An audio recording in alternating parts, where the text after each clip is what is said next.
श्रीसूक्तं हिरण्यवर्णां हरिणीं सुवर्णरजतस्रजां चन्द्रां हिरण्मयीं लक्ष्मीं जातवेदो म आवह। ताम आवह जातवेदो लक्ष्मीमनपगामिनीं यस्यां हिरण्यं विन्देयं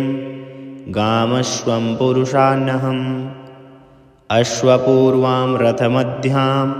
हस्तिनादप्रमोदिनीं श्रियं देवीमुपभवे श्रीर्मा देवीर्जुषतां। कां सोऽस्मितां हिरण्यप्राकाराम् आर्द्रां ज्वलन्तीं तृप्तां तर्पयन्तीं पद्मे स्थितां पद्मवर्णां तामिहोपभवे श्रियम्। चन्द्रां प्रभासां यशसा ज्वलन्तीं श्रियं लोके देवजुष्टामुदारां तां पद्मनीमीं शरणं प्रपद्ये अलक्ष्मीर्मे नश्यतां त्वां वृणे। आदित्यवर्णे तपसोऽधिजातो वनस्पतिस्तौ वृक्षोत बिल्वः तस्य फलानि तपसानुदन्तु माया अन्तरायाश्च बाह्या अलक्ष्मी। उपैतु मां देवशकः कीर्तिश्च मणिना सह प्रादुर्भूतोऽस्मि राष्ट्रेऽस्मिन् कीर्तिमृद्धिं ददातु मे। क्षुत्पिपासामलां ज्येष्ठाम् अलक्ष्मीर्नश्यताम्यहम् अभूतिं समृद्धिं च सर्वां निर्नुद मे गृहात्। गन्धद्वारां दुरादर्शां नित्यपुष्टां करीषिणीं ईश्वरीं सर्वभूतानां तामिहोपभवे श्रियं। मनसः काममाकुतिं वाचः सत्यमसीमहि पशूनां रूपमन्यस्य मयि श्रीः श्रियतां यशः। कर्दमेन प्रजाभूता मयि सम्भव कर्दम श्रियं वासय मे कुले मातरं पद्ममालिनीम्। आपश्यन्तु स्निग्धानि चिक्लितवशमे गृहे निचदेवीं मातरं श्रियं वासय मे कुले। आर्द्रां पुष्करिणीं पुष्टिं पिङ्गलां पद्ममालिनीं चन्द्रां हिरण्मयीं लक्ष्मीं जातवेदो म आवह। आर्द्रां यः करणीं यष्टिं सुवर्णां हेममालिनीं सूर्यां हिरण्यमयीं लक्ष्मीं जातवेदो म आवह। ताम आवह जातवेदो लक्ष्मीमनपगामिनीं यस्यां हिरण्यं प्रभूतं गावो दास्योश्वान् विन्देयं पुरुषानहम्। यः शुचिप्रियतो भूत्वा जुह्याद्दाज्यवन्महं श्रियः पञ्चदशर्चञ्च श्रीकामः सततं जपेत्। हिरण्यवर्णां हरिणीं सुवर्णरजतस्रजां चन्द्रां हिरण्मयीं लक्ष्मीं जातवेदो म आवह। ताम आवह जातवेदो लक्ष्मीमनपगामिनीं यस्यां हिरण्यं विन्देयं गामश्वं पुरुषान्नहम्। अश्वपूर्वां रथमध्यां हस्तिनादप्रमोदिनीं श्रियं देवीमुपभवे श्रीर्मा देवीर्जुषतां। कां सोऽस्मितां हिरण्यप्राकाराम् आर्द्रां ज्वलन्तीं तृप्तां तर्पयन्तीं पद्मे स्थितां पद्मवर्णां तामिहोपभवे श्रियम्। चन्द्रां प्रभासां यशसा ज्वलन्तीं श्रियं लोके देवजुष्टामुदारां तां पद्मनीमीं शरणं प्रपद्ये अलक्ष्मीर्मे नश्यतां त्वां वृणे। आदित्यवर्णे तपसोऽधिजातो वनस्पतिस्तौ वृक्षोत बिल्वः तस्य फलानि तपसानुदन्तु माया अन्तरायाश्च बाह्या अलक्ष्मी। उपैतु मां देवशकः कीर्तिश्च मणिना सह प्रादुर्भूतोऽस्मि राष्ट्रेऽस्मिन् कीर्तिमृद्धिं ददातु मे। क्षुत्पिपासामलां ज्येष्ठाम् अलक्ष्मीर्नश्यताम्यहम् अभूतिं समृद्धिं च सर्वां निर्णुद्मे गृहात् गन्धद्वारां दुरादर्शां नित्यपुष्टां करीषिणीम् ईश्वरीं सर्वभूतानां तामिहोपभवे श्रियम् मनसः काममाकूतिं वाचः सत्यमसीमहि पशूनां रूपमन्यस्य मयि श्रीः श्रियतां यशः कर्दमेन प्रजाभूता मयि सम्भवकर्दम श्रियं वासये मे कुले मातरं पद्ममालिनीम् आपश्यन्तु स्निग्धानि चिक्लीतवशमे गृहे निचदेवीं मातरं श्रियं वासये मे कुले आर्द्रां पुष्करणीं पुष्टिं पिङ्गलां पद्ममालिनीं चन्द्रां हिरण्मयीं लक्ष्मीं जातवेदो म आवह आर्द्रां यः करणीं यष्टिं सुवर्णां हेममालिनीं सूर्यां हिरण्यमयीं लक्ष्मीं जातवेदो म आवह ताम आवह जातवेदो लक्ष्मीमनपगामिनीं यस्यां हिरण्यं प्रभूतं गावो दास्योश्वान् विन्देयं पुरुषानहं यः शुचिप्रियतो भूत्वा जुह्याद्दाज्यवन्महं श्रियः पञ्चदशर्चञ्च श्रीकामः सततं जपेत् हिरण्यवर्णां हरिणीं सुवर्णरजतस्रजां चन्द्रां हिरण्मयीं लक्ष्मीं जातवेदो म आवह ताम आवह जातवेदो लक्ष्मीमनपगामिनीं यस्यां हिरण्यं विन्देयं गामश्वं पुरुषान्नहम् अश्वपूर्वां रथमध्यां हस्तिनाथप्रमोदिनीं श्रियं देवीमुपभवे श्रीर्मा देवीर्जुषतां कां सोऽस्मितां हिरण्यप्राकाराम् आर्द्रां ज्वलन्तीं तृप्तां तर्पयन्तीं पद्मे स्थितां पद्मवर्णां तामिहोपभवे श्रियं चन्द्रां प्रभासां यशसा ज्वलन्तीं श्रियं लोके देवजुष्टामुदारां तां पद्मनीमीं शरणं प्रपद्ये अलक्ष्मीर्मे नश्यतां त्वां वृणे आदित्यवर्णे तपसोऽधिजातो वनस्पतिस्तौ वृक्षोत बिल्वः तस्य फलानि तपसा नुदन्तु माया अन्तरायाश्च बाह्या अलक्ष्मी उपैतु मां देवशकः कीर्तिश्च मणिना सह प्रादुर्भूतोऽस्मि राष्ट्रेऽस्मिन् कीर्तिमृद्धिं ददातु मे क्षुत्पिपाशामलां ज्येष्ठाम् अलक्ष्मीर्नश्यताम्यहम् अभूतिं समृद्धिं च सर्वां निर्णुद्मे गृहात् गन्धद्वारां दुरादर्शां नित्यपुष्टां करीषिणीम् ईश्वरीं सर्वभूतानां तामिहोपभवे श्रियं मनसः काममाकूतिं वाचः सत्यमसीमहि पशूनां रूपमन्यस्य मयि श्रीः श्रियतां यशः कर्दमेन प्रजाभूता मयि सम्भवकर्दम श्रियं वासये मे कुले मातरं पद्ममालिनीम् आपश्यन्तु स्निग्धानि चिक्लीतवशमे गृहे निचदेवीं मातरं श्रियं वासये मे कुले आर्द्रां पुष्करणीं पुष्टिं पिङ्गलां पद्ममालिनीं चन्द्रां हिरण्मयीं लक्ष्मीं जातवेदो म आवह आर्द्रां यः करणीं यष्टिं सुवर्णां हेममालिनीं सूर्यां हिरण्यमयीं लक्ष्मीं जातवेदो म आवह ताम आवह जातवेदो लक्ष्मीमनपगामिनीं यस्यां हिरण्यं प्रभूतं गावो दास्योश्वान् विन्देयं पुरुषानहं यः शुचिप्रियतो भूत्वा जुह्याद्दाज्यवन्महं श्रियः पञ्चदशर्चञ्च श्रीकामः सततं जपेत् हिरण्यवर्णां हरिणीं सुवर्णरजतस्रजां चन्द्रां हिरण्मयीं लक्ष्मीं जातवेदो म आवह ताम आवह जातवेदो लक्ष्मीमनपगामिनीं यस्यां हिरण्यं बिन्देयं गामश्वं पुरुषान्नहम् अश्वपूर्वां रथमध्यां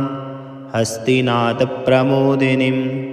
श्रियं देवीमुपभवे श्रीर्मा देवीर्जुषतां कां सोऽस्मितां हिरण्यप्राकाराम् आर्द्रां ज्वलन्तीं तृप्तां तर्पयन्तीं पद्मे स्थितां पद्मवर्णां तामिहोपभवे श्रियं चन्द्रां प्रभासां यशसा ज्वलन्तीं श्रियं लोके देवजुष्टामुदारां तां पद्मनीमीं शरणं प्रपद्ये अलक्ष्मीर्मे नश्यतां त्वां वृणे आदित्यवर्णे तपसोऽधिजातो वनस्पतिस्तौ वृक्षोत बिल्वः तस्य फलानि तपसानुदन्तु माया अन्तरायाश्च बाह्या अलक्ष्मी उपैतु मां देवशगः कीर्तिश्च मणिना सह प्रादुर्भूतोऽस्मि राष्ट्रेऽस्मिन् कीर्तिमृद्धिं ददातु मे क्षुत्पिपाशामलां ज्येष्ठाम् अलक्ष्मीर्नश्यताम्यहम् अभूतिं समृद्धिं च सर्वां निर्नुद मे गृहात् गन्धद्वारां दुरादर्शां नित्यपुष्टां करीषिणीम् ईश्वरीं सर्वभूतानां तामिहोपभवे श्रियं मनसः काममाकूतिं वाचः सत्यमसीमहि पशूनां रूपमन्यस्य मयि श्रीः श्रियतां यशः कर्दमेन प्रजाभूता मयि सम्भवकर्दम श्रियं वासये मे कुले मातरं पद्ममालिनीम् आपश्यन्तु स्निग्धानि चिक्लीतवशमे गृहे निचदेवीं मातरं श्रियं वासये मे कुले आर्द्रां पुष्करिणीं पुष्टिं पिङ्गलां पद्ममालिनीं चन्द्रां हिरण्मयीं लक्ष्मीं जातवेदो म आवह आर्द्रां यः करणीं यष्टिं सुवर्णां हेममालिनीं सूर्यां हिरण्यमयीं लक्ष्मीं जातवेदो म आवह ताम आवह जातवेदो लक्ष्मीमनपगामिनीं यस्यां हिरण्यं प्रभूतं गावो दास्योश्वान् विन्देयं पुरुषानहं यः शुचिप्रियतो भूत्वा जुह्याद्दाज्यवन्महं श्रियः पञ्चदशर्चञ्च श्रीकामः सततं जपेत्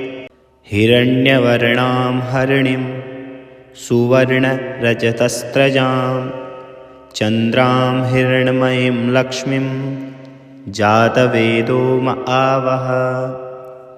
ताम आवह जातवेदो लक्ष्मीमनपगामिनीं यस्यां हिरण्यं बिन्देयं गामश्वं पुरुषान्नहम् अश्वपूर्वां रथमध्यां हस्तिनाथप्रमोदिनीं श्रियं देवीमुपभवे श्रीर्मा देवीर्जुषतां कां सोऽस्मितां हिरण्यप्राकाराम् आर्द्रां ज्वलन्तीं तृप्तां तर्पयन्तीं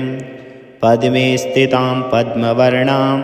तामिहोपभवे श्रियं चन्द्रां प्रभासां यशसा ज्वलन्तीं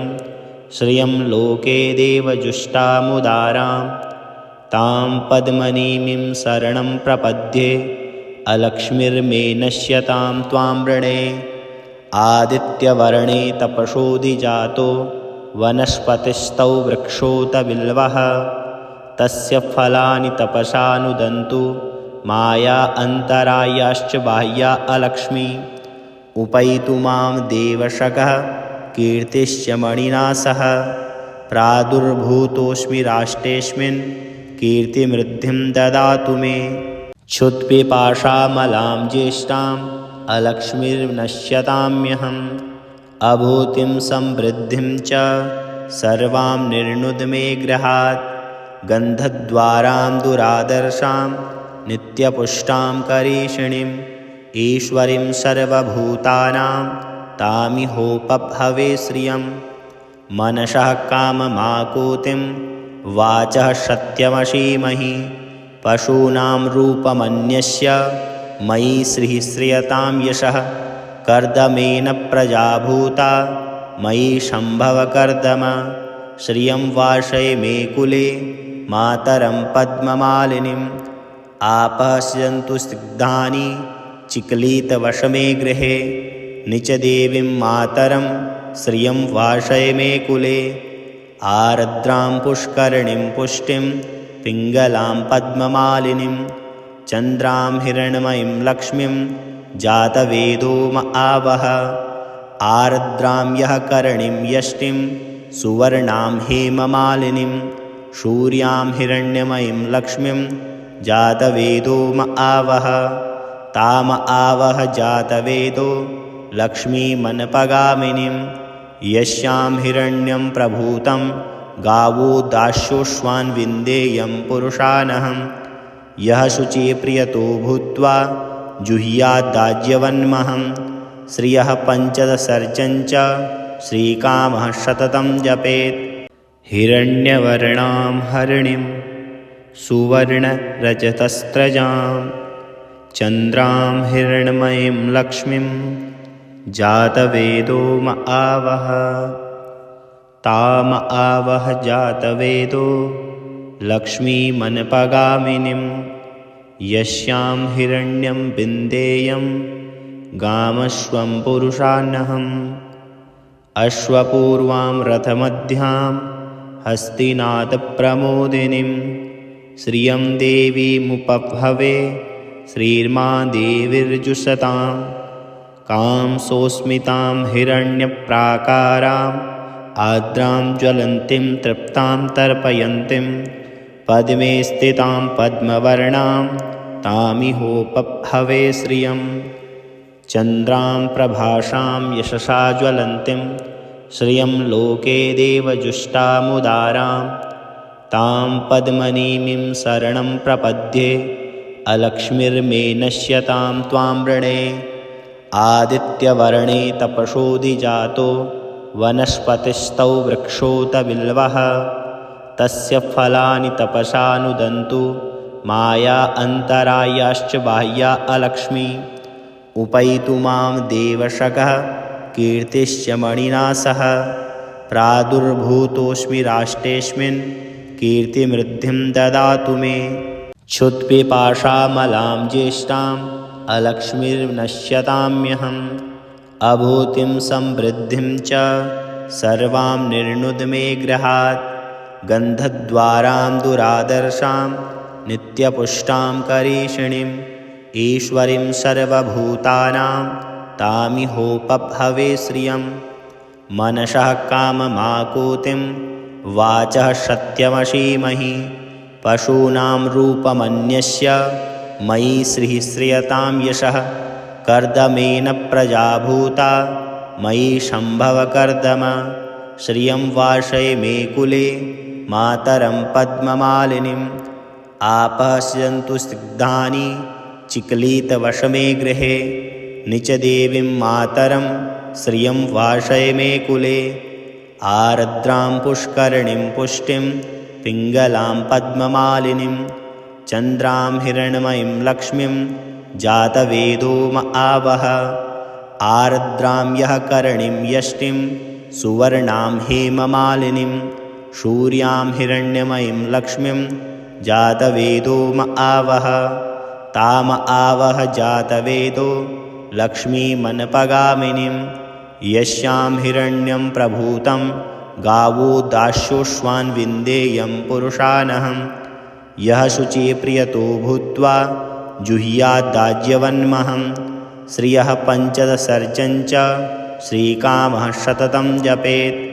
हिरण्यवर्णां हरिणीं सुवर्णरजतस्रजां चन्द्रां हिरण्मयीं लक्ष्मीं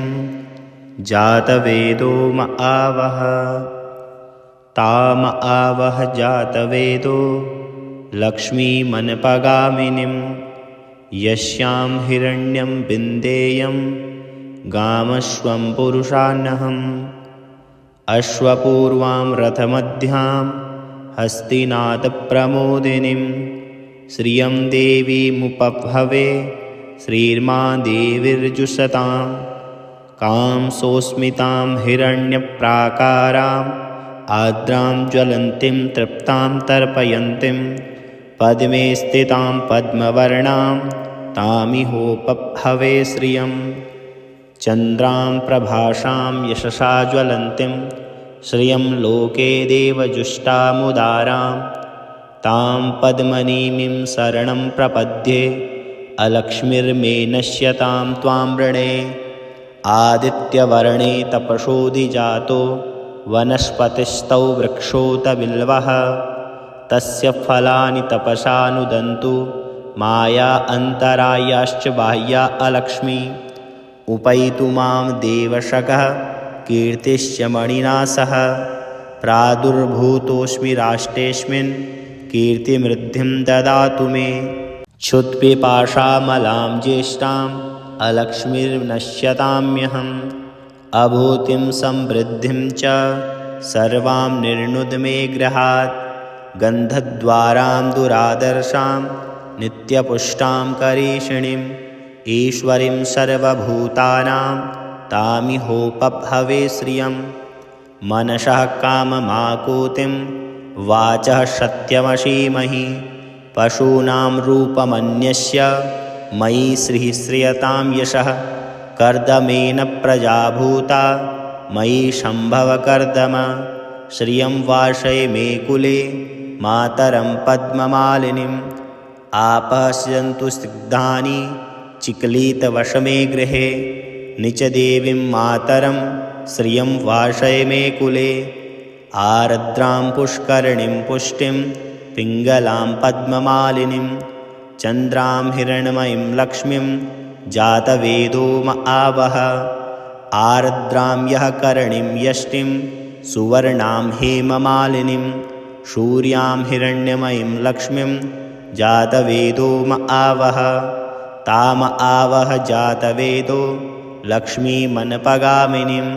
यस्यां हिरण्यं प्रभूतं गावो दास्योश्वान् विन्देयं पुरुषानहं यः शुचिप्रियतो भूत्वा जुह्याद्दाज्यवन्महं श्रियः पञ्चदशर्चञ्च श्रीकामः सततं जपेत्